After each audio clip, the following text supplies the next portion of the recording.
52세의 박미숙 씨는 빌라에서 남편 그리고 시아버지와 함께 살아가는 가정주부였습니다. 남편은 중소기업의 대리로 일하고 78세의 시아버지랑 살고 있었습니다.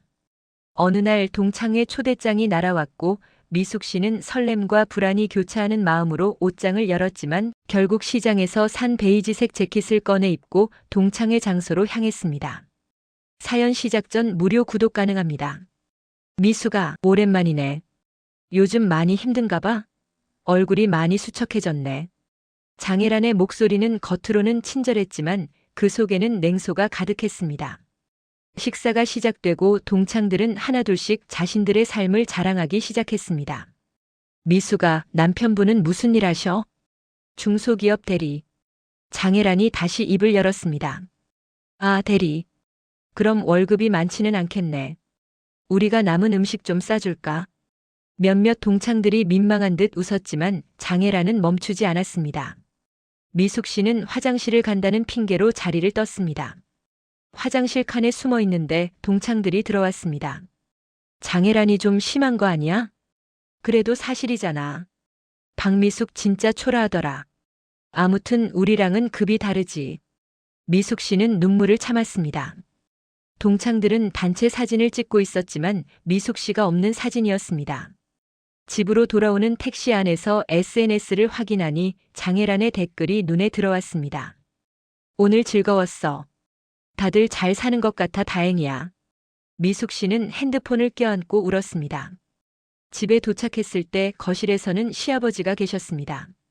며느리, 무슨 일 있었나? 미숙 씨는 괜찮다고 했지만 시아버지의 따뜻한 눈빛에 결국 모든 것을 털어놓았습니다. 평소의 온화함은 사라지고 날카롭고 단단한 무언가가 그 자리를 채웠습니다. 그 사람 이름이 뭐라고 했나?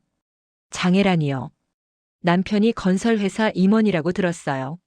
시아버지는 조용히 고개를 끄덕이시더니 서재로 들어가셨습니다. 며느리, 아버지가 뭐 하던 사람인지 아나? 네. 공직에 계셨다고 들었어요. 30년 넘게 일했었지. 은퇴하고 나서는 권력이니 명예니 하는 것들이 다 부질없어 보여서 조용히 살았네.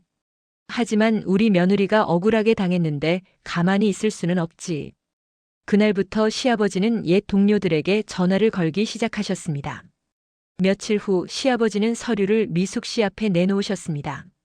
장혜란 남편 회사에 대한 자료네. 내 친구가 금융 쪽 사람이라 알아봤지. 겉으로는 화려해 보이지만 실상은 빚이 많고 경영이 어려운 상황이었습니다. 이번 달 말에 동창들 모임이 또 있다고 했지? 네. 장혜란이 주최하는 호텔 브런치 모임이요. 그럼 함께 가겠네. 이번에는 며느리가 당당하게 고개 들고 다닐 수 있게 해줘야지. 시아버지는 서재에서 오래된 옷장을 여셨습니다. 안에는 고급 정장들과 넥타이가 있었습니다. 현역 시절 입던 옷들이네. 이제 다시 한번 입어볼 때가 된 것 같구나. 모임 날이 되었습니다. 미숙 씨는 시아버지와 함께 강남의 5성급 호텔로 향했습니다. 시아버지는 품격 있는 정장 차림이었고 그 자체만으로도 범접할 수 없는 위엄이 느껴졌습니다. 호텔 로비에 도착하자 이미 동창들이 모여 있었습니다. 어머 미숙아, 그런데 이분은? 시아버님이셔. 오늘 일정이 있으셔서 함께 오셨어. 아, 안녕하세요. 처음 뵙겠습니다. 장혜란이 인사를 건넸고 시아버지는 정중하게 인사를 받으셨습니다. 모두가 자리에 앉았고 장혜란이 다시 자랑을 늘어놓기 시작했습니다. 우리 남편이 이번에 큰 프로젝트를 맡았어. 회사가 더 커질 거야. 실례지만 남편분 회사가 어디신지 여쭤봐도 될까요? 한성건설이요. 남편이 거기 임원이에요. 아, 그러시군요. 제가 예전에 공직에서 일했었는데 우연히 그 회사 이름을 들어본 적이 있어서요. 테이블 분위기가 조금씩 긴장되기 시작했습니다. 혹시 그 회사가 최근 몇 년간 재무 상황이 어렵다는 이야기 들으셨나요? 제 친구 중에 회계 전문가가 있어서 여쭤봤는데 부채가 상당하고 유동성에 문제가 있다고 하더군요. 겉으로는 화려해 보이지만 내실은 많이 흔들리고 있다고요. 시아버지의 목소리는 차분했지만 정확한 정보를 바탕으로 한 말씀이었습니다. 그럴 리가. 장혜란은 말을 잇지 못했습니다. 제가 이런 말씀을 드리는 이유는요, 우리 며느리가 지난번 모임에서 많이 상처받았다는 걸 알고 있기 때문입니다. 진짜 부자는 겉으로 드러내지 않는 법입니다. 그리고 품격은 남을 존중하는 데서 나오는 거죠. 돈이 많고 적음으로 사람을 평가하는 것은 가장 천박한 일입니다. 시아버지의 말씀에는 수십 년간 쌓아온 경륜과 지혜가 담겨 있었습니다. 장 씨께서는 자신의 처지를 과대 포장하시면서 다른 사람을 무시하셨는데 그것은 결국 자신에게 부메랑이 되어 돌아옵니다. 허세는 언젠가 드러나기 마련이니까요. 장혜란이 떨리는 목소리로 말했습니다. 미수가, 정말 미안해. 사실 우리 집도 많이 힘들어. 겉으로만 괜찮은 척했어. 용서해줘. 다른 동창들도 하나둘씩 미안하다며 고개를 숙였습니다. 괜찮아. 이번 일로 많이 배웠어. 진짜 중요한 것은 가족의 사랑이라는 것을.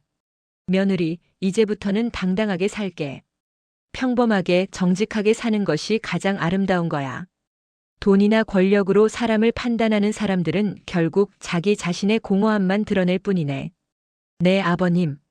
정말 감사합니다. 집으로 돌아오는 차 안에서 미숙 씨는 창밖을 바라보며 생각했습니다. 자신을 지켜주는 가족이 있다는 것이 얼마나 큰 행복인지를. 그날 밤 장혜란에게서 문자가 왔습니다. 미수가, 그날 정말 미안했어. 앞으로는 겸손하게 살게. 미숙 씨는 짧게 답장을 보냈습니다. 괜찮아, 혜란아. 우리 모두 배우며 살아가는 거니까. 힘내. 그렇게 모든 것이 조용히 마무리되었습니다.